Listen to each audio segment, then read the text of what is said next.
In this video, we'll be showing you the steps to surgically extract a tooth from the jaw. Now that your flap is raised, start by using a round burr in the surgical handpiece to create a buccal gutter around the edge of the tooth. Notice my hand positioning. I'm using my ring finger as a fulcrum to keep my hand steady on the adjacent teeth. I'm also positioning my drill above my Minnesota retractor in order to keep the soft tissues and lips safe. You will know your buccal gutter is deep enough when you can see the furcation of the teeth. You will also notice that the white, shiny cortical bone has been drilled away, revealing the darker, softer trabecular bone. At this stage, switch to the fissure burr.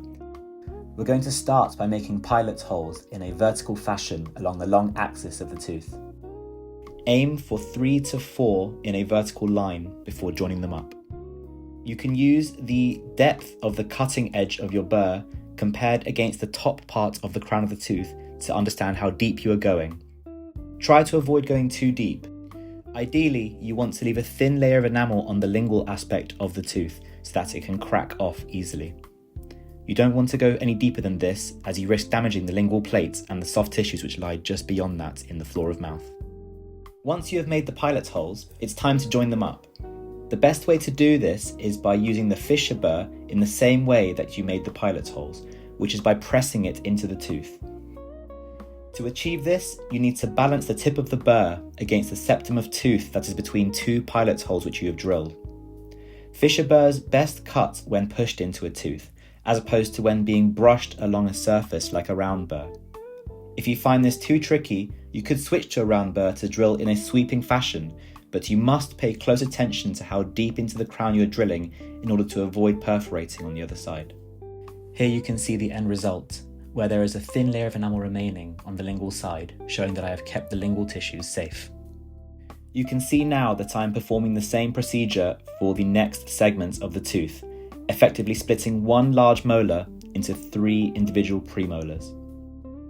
This is required for the anatomy of pig's teeth, where they have multiple roots and segments. However, in human teeth, particularly molars in the mandible, it is most common that you'll be splitting them in half.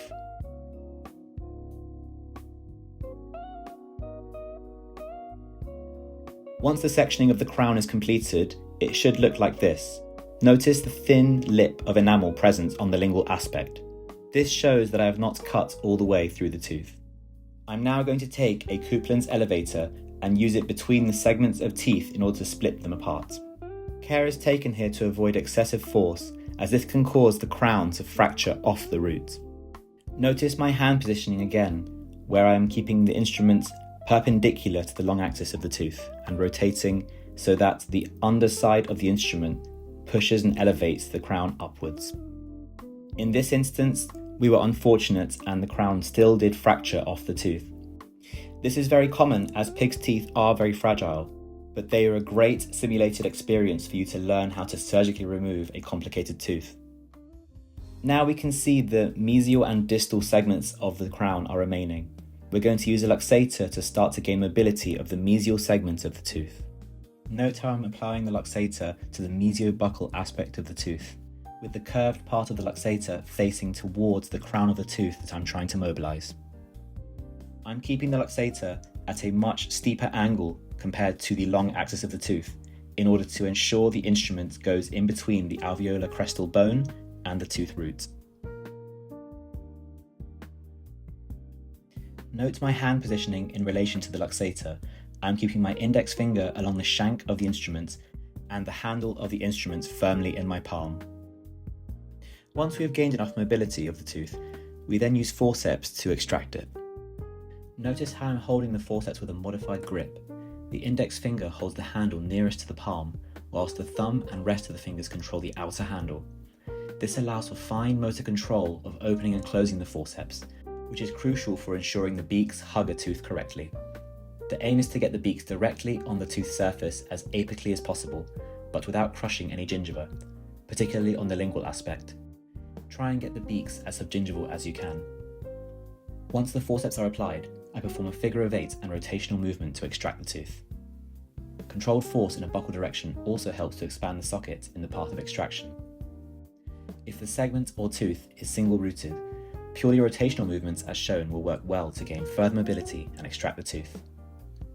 We can see in this example that again, the crown fractured from the roots. This is likely because it had two roots and too much rotational force was applied. However, this is a perfect excuse to practice removing retained roots. I then return to using the luxator to deliver the remaining fragments.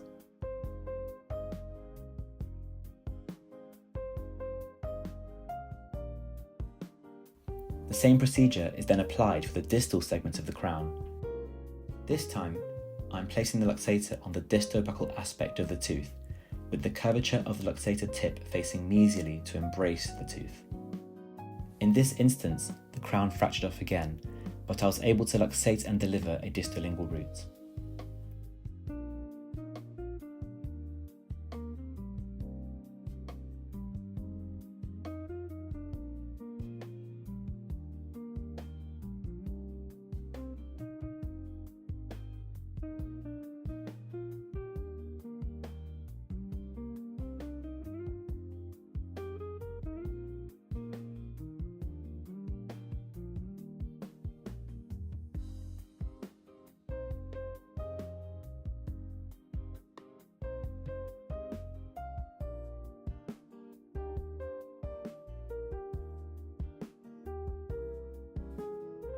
In this last clip, notice how I'm using the luxator to mobilise a retained root, with repeated clockwise and anti-clockwise motions to engage the periodontal ligament space. Once it is loose, I use forceps to extract it.